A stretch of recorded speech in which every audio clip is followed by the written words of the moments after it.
Sábado 14 de octubre de 2023.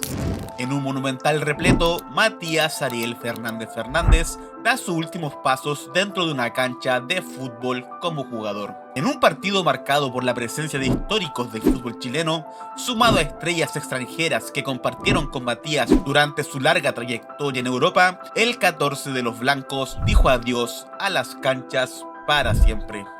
El encuentro, que acabó 6-5 con 3 goles de Fernández, acabó con el jugador tomando el micrófono para dar un último discurso ante el estadio que lo vio brillar en sus primeros pasos en este deporte, lo que sirvió como un cierre a una etapa que marcó a toda una generación de chilenos. Si en 2005 todos imitábamos a Ronaldinho y queríamos ser él, en 2006 todos queríamos ser Matías Fernández. Una generación completa de chilenos intentó la rabona y se llevó la mano a la oreja imitando el festejo característico del formado en Macul. Aquel futbolista que deslumbró al continente con su talento y sobre el cual se colocaron expectativas desmesuradas sobre lo que podría llegar a ser. 17 años después, Matías no fue el mejor jugador del mundo y no alcanzó a cumplir con los sueños febriles de aquellos que lo vimos jugar en Colo-Colo. Aún así, en ningún momento dejó de ser el héroe de todo joven que creció en los 2000. Esto es una carta de amor al 14 de los blancos, a aquel jugador que encantó a toda una generación, el cual se convirtió en un icono cultural cuya idolatría se mantiene aún después de todo lo vivido. Porque en nuestras mentes de hinchas viven los que nos sacaron campeones de América: Don Claudio Bravo, Arturo Vidal, Gary Medel y Alexis Sánchez. Pero en nuestros corazones siempre estará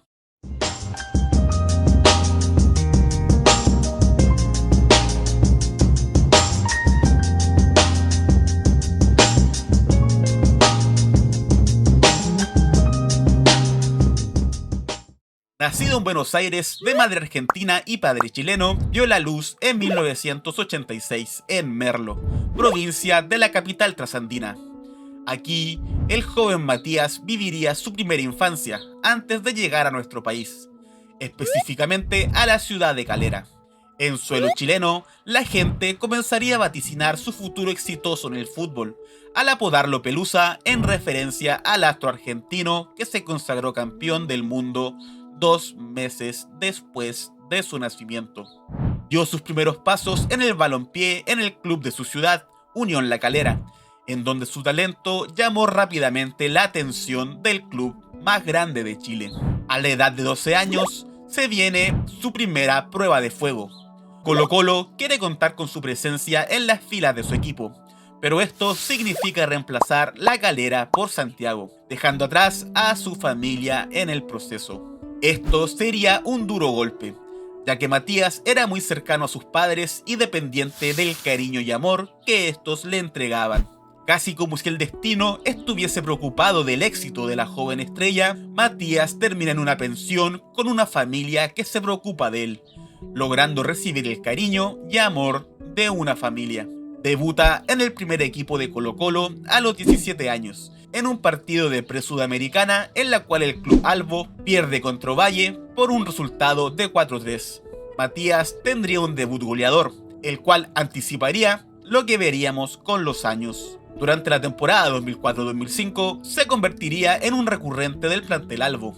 Sin embargo, no alcanza la titularidad indiscutida. En este periodo de tiempo, Colo-Colo pasaba por una sequía de títulos y una crisis interna producto de la quiebra del club y su posterior conversión a sociedad anónima.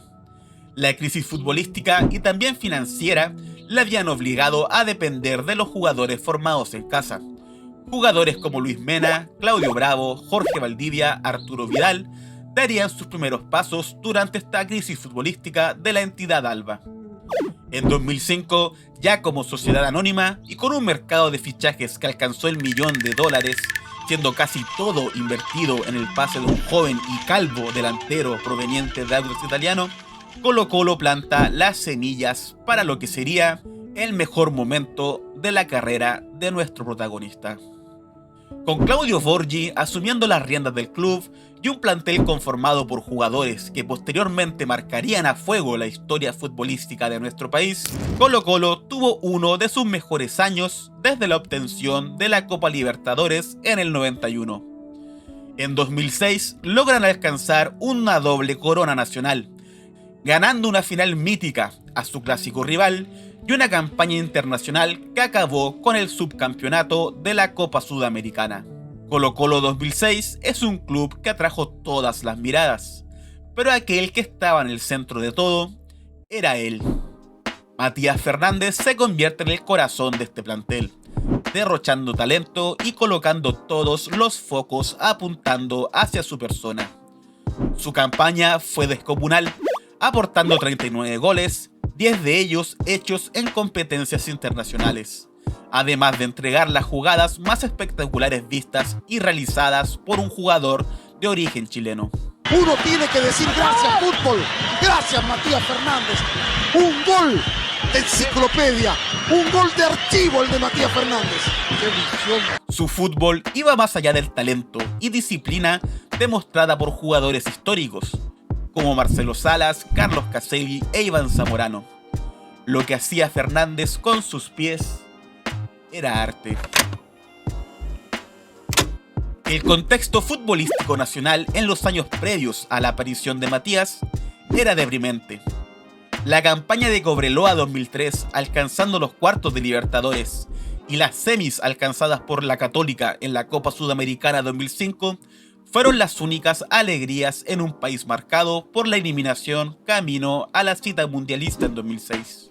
El nivel de popularidad del deporte rey se encontraba en índices bajos y se comienza a visibilizar el inicio de una crisis que a día de hoy se encuentra fuertemente acentuada en cuanto al gusto por el fútbol local.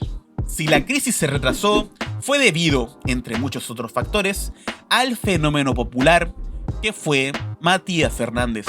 Al jugador albo le tomó una temporada para conquistar América. Acabó el 2006 con 2 títulos nacionales y el reconocimiento del mejor jugador del continente, siendo el único chileno en conseguirlo jugando en un club nacional.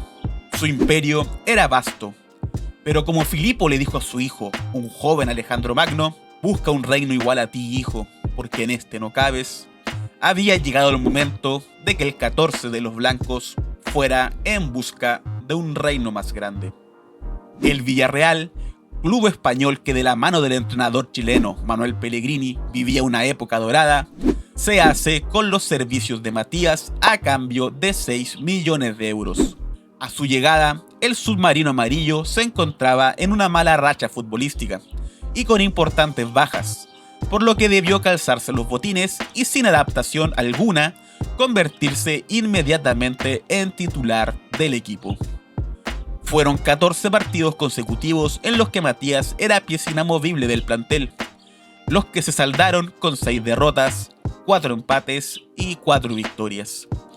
En este periodo se comenzaron a dar las primeras lesiones producto de la sobrecarga. Estos problemas físicos terminaron con el primer partido en el que no fue convocado, el 2-0 frente a Barcelona, que inició la racha de 8 partidos consecutivos de victorias del equipo del ingeniero. Este también fue el partido que terminó el rol de titular de Matías, relegándolo al banquillo en favor de Pires. Aún con la pérdida de su rol titular, seguía respondiendo en los minutos dados por el técnico, terminando la temporada como el mayor asistente del equipo, ya 4 de Dani Alves, líder de asistentes de la temporada en la liga. Todo esto habiendo disputado solo un semestre. En la temporada 2007-2008, una temporada excepcional del club que alcanzó un histórico subcampeonato, Matías seguiría viviendo la irregularidad de la suplencia, superando en escasos minutos los jugados en la temporada pasada, aunque en esta sí disputó los 2 semestres. La temporada 2008-2009, la última de Pellegrini en el equipo, también fue la última de Matías, quien estaba totalmente relegado a un segundo plano, apenas sumando minutos. La conquista de Europa no había salido como todos esperábamos. Los sueños que colocaban a Fernández en la lucha del cetro por el mejor jugador del mundo y deslumbrando a los sibaritas del fútbol no se habían cumplido. La pregunta que resonó en las mentes de todos quienes vibraron con su mejor versión fue: ¿pero qué pasó? Aquí es importante hablar de Matías Fernández, no como jugador, sino que como persona. Matías, en palabras de compañeros, exentrenadores y amigos, es una persona maravillosa y querible. Su personalidad tímida y cariñosa le han granjeado el amor de toda persona que ha convivido con él. Desde la familia que lo recibió a los 12 años en Santiago, hasta todo aquel compañero con quien ha compartido camarín. Una declaración de la mujer que lo adoptó en Santiago era que Matías necesitaba afecto. Era algo que él continuamente buscaba. A pesar de ser una señora desconocida para él, Matías buscaba constantemente cariño de madre en ella, algo que nos muestra cómo es la personalidad de Matigol. Claudio Borghi, su entrenador en Colo-Colo, contó que el club cuidaba entre algodones a Fernández, tanto física como emocionalmente. Esto llegaba a que si él sufría pesadillas, el kine del club subía a estar con él hasta que lograra conciliar el sueño. Colo-Colo entendió de inmediato de este espacio seguro que debían crear alrededor de Matías, el cual era completamente necesario para sacar su mejor rendimiento. Por último, Marco Sena, compañero de Matigol en el Villarreal, declaró que no había visto jugador más talentoso que él, pero su personalidad retraída y tímida terminaban por eclipsar todo ese talento en un mundo futbolístico voraz y despiadado. Con todas estas declaraciones han salido los cuestionamientos al trabajo de Manuel Pellegrini y cómo este habría matado la carrera de Matías. El propio DT declaró que el talento albo había llegado muy joven a Europa. Hay que decir que el Villarreal estaba marcado por ser una plantilla difícil, la cual Pellegrini dominó con puño de hierro debido a los egos existentes en el plantel. Una de las figuras relevantes que lo ayudaron en su adaptación al club fue Juan Román Riquelme, pero este abandonó el Villarreal meses después de la llegada de Matías. Solo y sin la contención emocional necesaria para alguien con una personalidad como la suya, Matigol no logró mostrar el rendimiento que todos esperaban del mejor jugador de Sudamérica, y se fue de Villarreal tras 2 temporadas y medias en el club. Pero lejos de recaer en un equipo de segundo orden, Matías es adquirido por el Sporting de Lisboa, club tradicional de Portugal. Aquí viviría un resurgir en su nivel, manteniendo una regularidad que le permitió ser recurrente titular del plantel, alcanzando los primeros lugares del torneo y llegando a jugar semifinales de Europa League. Pero aunque la narración de este video da a entender que pasamos 3 años sin ver a Matías dibujando su arte en cancha, la verdad es que nunca dejamos de ver su calidad futbolística. Y es que a pesar de este paso irregular por Villarreal, la selección chilena lo llamó y Matías siempre respondió. A finales de 2007, con Matías viviendo la suplencia en el club español, en Chile es anunciado Marcelo Bielsa como nuevo director técnico de la selección chilena. El DT argentino rápidamente conformó un plantel en miras de clasificar a la cita mundialista en Sudáfrica.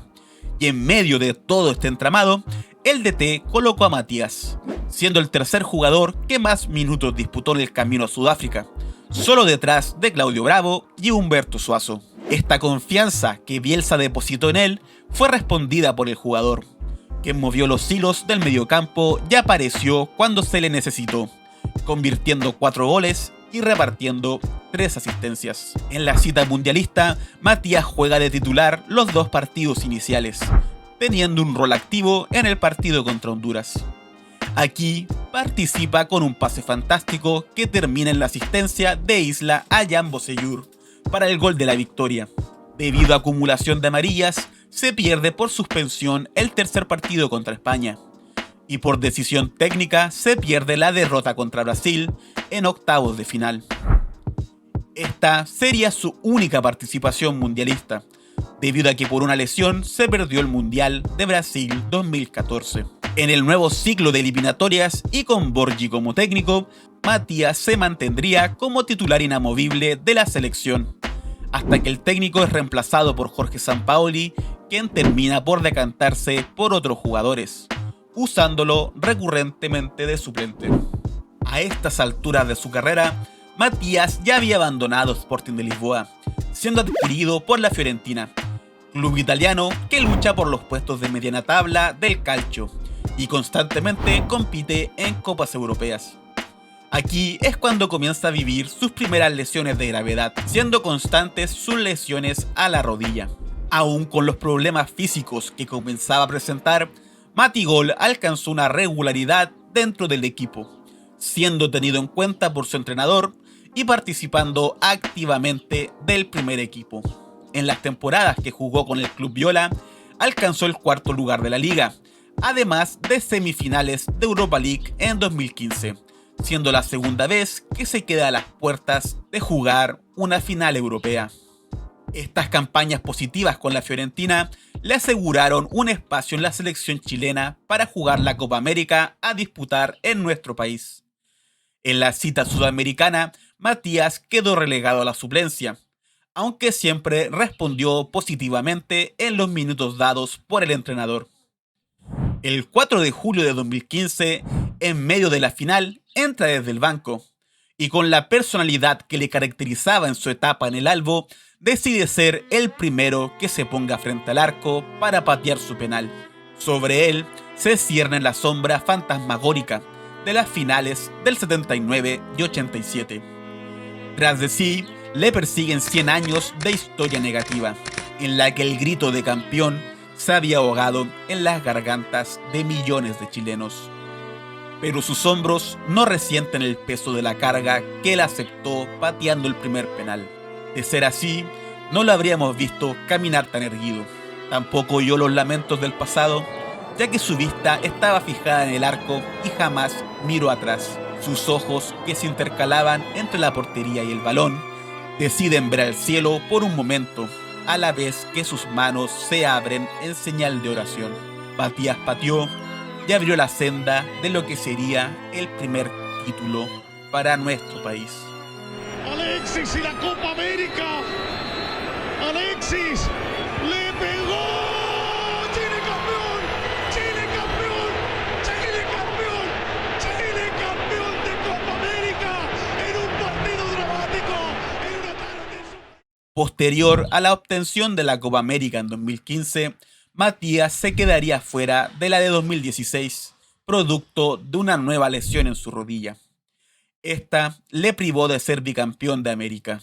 Sin embargo, su rendimiento por la selección y lo demostrado en el calcio con la Fiorentina le permitió al chileno ser visto con buenos ojos por un gigante de Italia, ya que el Milan decide adquirir sus servicios, convirtiéndose así en el primer chileno en jugar para aquel club. Los años pasaron, Matías sumó edad y su rendimiento se vio mermado. Abandonó el viejo continente para comenzar una peregrinación que lo llevó a México, Colombia y finalmente a nuestro país. Matigol, tras más de una década, volvía a calzarse nuevamente la vestimenta de Colo-Colo, en lo que fue un paso fugaz por la entidad alba, y que acabó con este recayendo en el Club Deportes La Serena, último equipo que vistió antes de colgar los botines. Matías se retiró del fútbol, dejando tras de sí una carrera por Europa de más de una década. A su vez, formó parte del plantel histórico de nuestro país que obtuvo su primer título continental. Decir que Matías cumplió con las expectativas que se tenían sobre él, lamentablemente sería mentir. Pero es culpa de nosotros y no de él. Nosotros esperábamos que Matigol fuera el mejor jugador del mundo.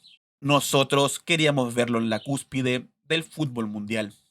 Matías ha mencionado sentirse a gusto con la carrera que tuvo y conforme con los logros obtenidos, por lo que solo queda aplaudir a un jugador que enamoró a toda una nación por allá en el lejano 2006.